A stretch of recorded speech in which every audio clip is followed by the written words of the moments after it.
मैं आपके साथ भीड़ में चलते चलते मैं कुछ लोगों से बात करता हूँ, उसमें बड़ा इंटरेस्टिंग एक आदमी ने कहा कि मैंने कहा ये अचानक तुम्हारे लिए क्या कर लेंगे, ऐसा क्या है तुम चल रहे हो। है कि उन्होंने प्रधानमंत्री बनाए हैं, कई मुख्यमंत्री बनाए हैं, तो यहाँ भी सब कुछ चेंज कर सकते हैं। मेरा क्वेश्चन ये है कि आप अच्छे भले आप prime minister, chief minister, top leaders के साथ घूमते थे, गुड लाइफ, ग्रेट करियर, अचानक आपको क्या हो गया कि आपने कहा कि नहीं अब छोड़ के मुझे अब गांव में इस तरह की जिंदगी है। किस मोमेंट पे आपने डिसाइड किया, कैसे? नहीं देखिए, ये कोई ऐसा मोमेंट वाली बात नहीं है। पहली बात, मैं क्यों आया हूं बिहार में। मेरे बिहार की राजनीति में मेरी कोई दिलचस्पी नहीं रही है। मैं तो 15 में यहाँ आया था। चुनाव अभी जीतेंगे हारेंगे वो तो बात की बात है। 15 में तो हम लोग चुनाव जीते हुए थे महागठबंधन में। उसकी पूरी योजना, उसका घोषणा पत्र, उसकी प्रायोरिटी, सरकार का गठन, क्या काम करना, सब कुछ में मेरी बहुत भारी भागीदारी थी। लेकिन उससे तो बिहार नहीं सुधरा। 7 निश्चय से तो बिहार नहीं सुधरा, महागठबंधन से बिहार नहीं सुधरा, बिहार विकास मिशन मैंने बनवाया उससे तो बिहार नहीं सुधरा।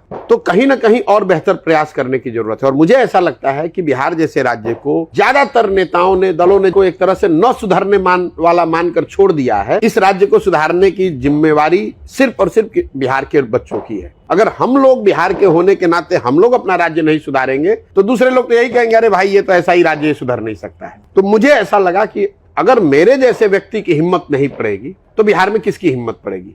जहां तक काम का सवाल है तो काम तो मैं यही कर रहा था। पहले दलों को, नेताओं को बता रहा था किस तरह से अपने संगठन को बेहतर बनाओ, किस तरह साथ में आओ, कौन से मुद्दे पर चुनाव लड़ो, कैसे उस मुद्दे को लेकर घर घर जाओ, कैसे जनता को कन्विंस करो। सिर्फ मैंने उसका कैनवस बड़ा कर दिया है। पहले मैं दलों को, नेताओं को बता रहा था, अब मैं वही बात जनता को बता रहा हूं कि भाई तुम इस बात पर वोट करो। अपना जो वोट है इस तरह से अब संगठित हो, अपने बीच से लोगों को निकालो और उनकी मदद मैं करने को तैयार हूं। मैं ये नहीं कह रहा हूं कि मैं पार्टी बनाऊंगा और तुम आओ उसमें शामिल हो। मैं कह रहा हूं आप पार्टी बनाओ, मैं आपकी मदद करता हूं।